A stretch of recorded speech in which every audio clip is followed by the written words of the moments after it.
여러분 반갑습니다. 오늘 같이 보실 하나님의 말씀은 요한복음 20장 19절에서 23절입니다.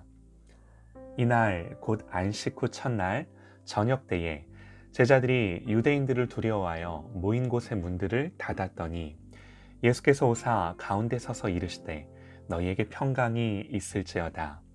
이 말씀을 하시고 손과 옆구리를 보이시니 제자들이 주를 보고 기뻐하더라. 예수께서 또 이르시되 너희에게 평강이 있을지어다. 아버지께서 나를 보내신 것 같이 나도 너희를 보내노라. 이 말씀을 하시고 그들을 향하여 숨을 내쉬며 이르시되 성령을 받으라. 너희가 누구의 죄든지 사하면 사하여질 것이요 누구의 죄든지 그대로 두면 그대로 있으리라 하시니라. 아멘. 예수님이 말씀하신 성령님이라는 주제로 우리 계속해서 우리 하나님 말씀 듣겠습니다.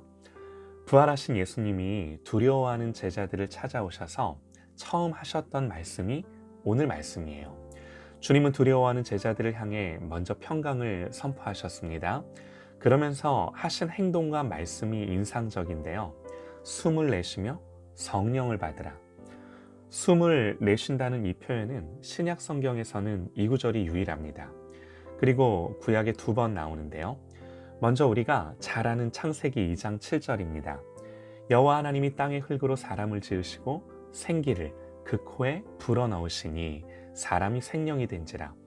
이때 생기를 불어넣으셨다 이 말씀이 숨을 내쉬다라는 단어예요. 하나님 우리를 어떻게 지으셨어요? 흙으로 빚어 하나님의 숨을 불어넣으심으로. 그런데 놀라운 게 뭐냐면 부활하신 예수님이 제자들에게 오셔서 하나님이 사람을 처음 만드실 때 하셨던 그 행동을 그대로 하신 거예요. 또 이 숨을 내쉰다는 말씀이 어디에 나오는가? 에스겔 37장 9절입니다. 또 내게 이르시되 인자야 너는 생기를 향하여 대언하라. 생기에게 대언하여 이르기를 주 여호와께서 이같이 말씀하시기를 생기야 사방에서부터 와서 이 죽음을 당한 자에게 불어서 살아나게 하라 하셨다 하라. 불어서 살아나게 하라. 이 불어라 라는 단어가 또 숨을 쉬다예요.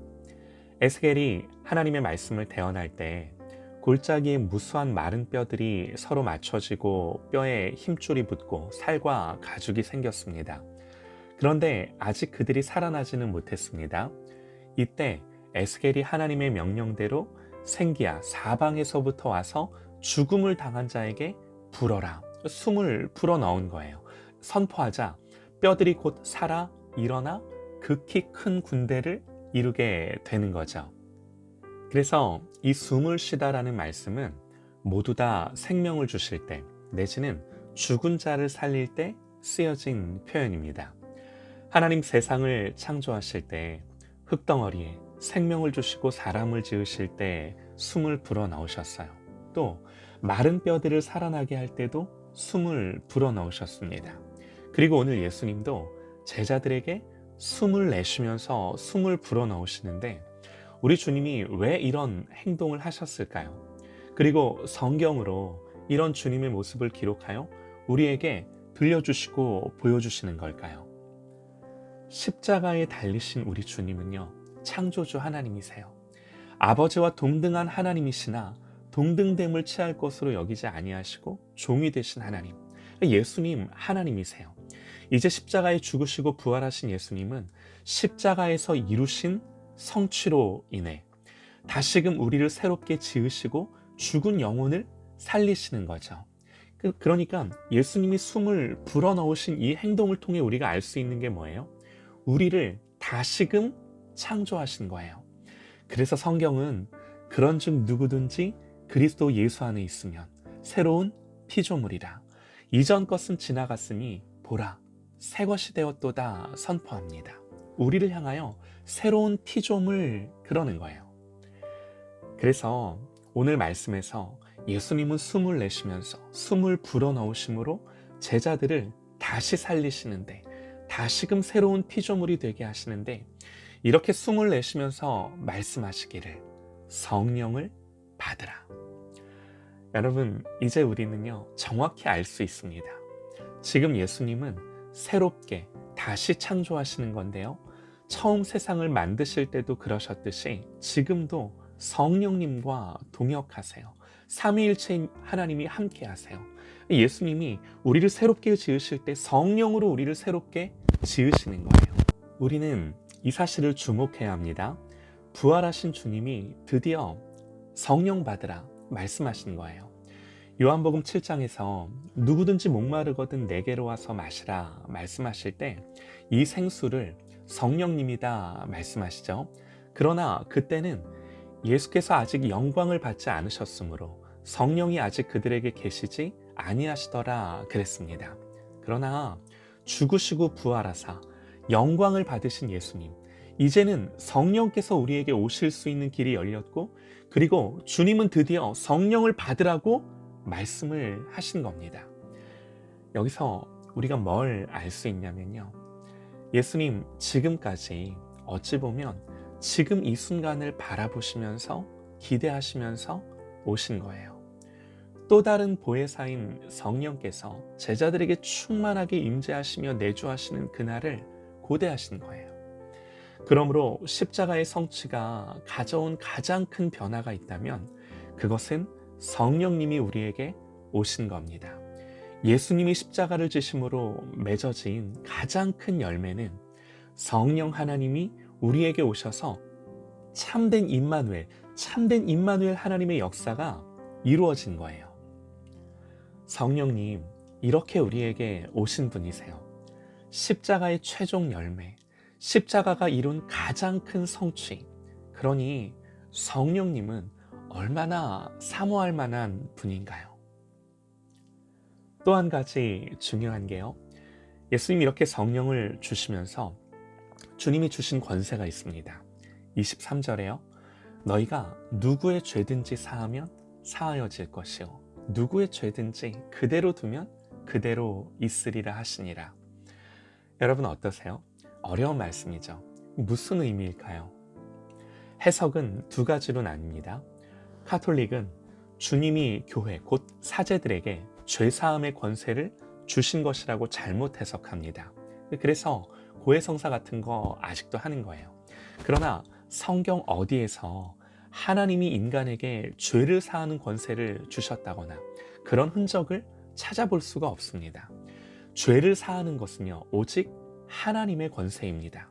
그렇다면 주님이 말씀하신 너희가 누구의 죄든지 사하면 사하여질 것이요 누구의 죄든지 그대로 두면 그대로 있으리라, 이 말씀의 의미가 무엇이겠습니까? 이것은요, 죄를 사하는 권세가 아니라 주님의 십자가를 믿는 자들을 향하여 죄가 사해졌음을 선포하는 권세를 주신 거예요. 이 두 개가 다르죠? 죄를 사하는 권세가 아니라 주님의 보혈로 죄가 용서받았음을 선포하는 권세예요. 이것이 합당한 해석입니다. 여러분, 누가 복음을 전할 수 있나요? 오늘 말씀처럼 성령 받은 사람이 복음을 전할 수 있습니다. 그가 복음을 전할 때 누군가가 복음을 믿고 예수님을 영접하면 그 사람의 죄가 사해졌음을 선포할 수 있나요, 없나요? 있죠. 얼마든지 있습니다. 목사만 그렇게 할 수 있는 게 아니죠. 예수 믿는 누구라도 그렇게 선포할 수 있어요. 누군가가 예수 믿을 때 그에게 자유를 선포하고 회복을 선포할 수 있는 것입니다. 예수님의 보혈의 공로로 너에게 죄가 사해졌어, 이렇게 선포할 수 있는 거예요. 자, 다시요. 예수님 지금 제자들에게 찾아오셔서 아버지가 나를 보낸 것 같이 나도 너희들을 세상으로 보내노라 말씀하시며 지금 숨을 내쉬고 성령 받으라 말씀을 하시는 겁니다. 성령 충만함으로 복음을 전하면 죄사함이 선포될 것이고, 그렇지 않고 너희가 가만히 있으면 저들의 죄가 그대로 있을 거야. 그러니까 그대로 두지 말라는 거죠. 이런 성령의 권능과 권세가 너희에게 있으니 복음을 전하고 죄가 사해졌음을 선포하며 죄를 보고 그대로 두지 말라는 의미로 지금 이 말씀을 하시는 거예요. 이것이 성령으로 말미암아 우리에게 주어진 권세인 줄 믿으시기 바랍니다. 주님의 보혈이 십자가의 공로가 가리우지 못할 죄가 무엇이겠습니까? 모든 죄와 허물을 덮고 하나님 앞에서 우리를 살게 하는 능력이 있음을 우리가 그 능력을 믿을진데, 복음의 능력을 믿을진데, 성령님이 우리에게 오시면요, 우리의 마음이 뜨거워지고 우리가 먼저 이 십자가의 복음 앞에 변화되고 우리 안에 예수의 생명이 있어서 흘러가는 거죠. 복음을 전하고 한 영혼을 위해 기도하고 중보하고 죄인을 보고 가만히 놔두지 않고 죄를 그대로 두지 않고 믿어 회개케 하는 거죠. 이런 일이 주님이 십자가를 지심으로 드디어 우리에게 오신 성령님이 하시는 일인 줄 믿으시기 바랍니다.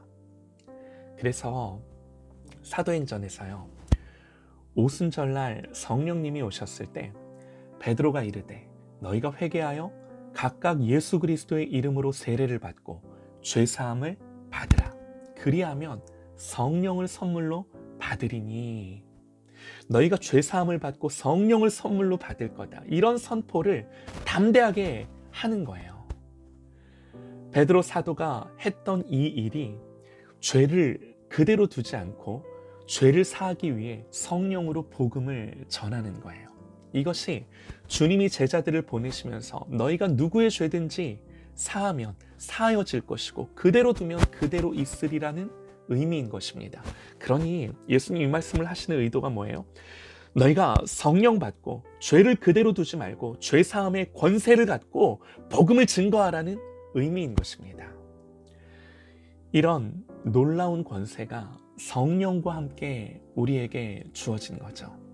그러니 결론은 우리가 얼마나 이 성령님을 사모해야 하고 원해야 하는가. 하나님이 십자가에 죽으시면서까지 주고자 하신 이 성령님을 얼마나 갈망해야 하는가. 여러분, 그 이유가, 우리가 성령님을 갈망하고 사모해야 하는 이유가 여기에 있는 것입니다. 오직 성령만이 보냄받은 우리가 그 사명 감당할 수 있게 하시는 줄 믿습니다. 우리는 계속해서 이 성령님을 묵상하는데요, 진짜 중요한 건요, 우리가 이 말씀을 듣고 성령님을 사모해야 하는 것입니다. 더 원해야 하는 것입니다. 하나님, 우리가 그렇게 사모하고 원할 때 반드시 주실 줄 믿습니다. 더 주실 줄 믿습니다. 누구든지 목마르거든 내게로 오라. 이 목마름으로 하나님을 향하여 성령님을 사모하며 살아가는 저와 여러분 되시기를 간절히 소망합니다.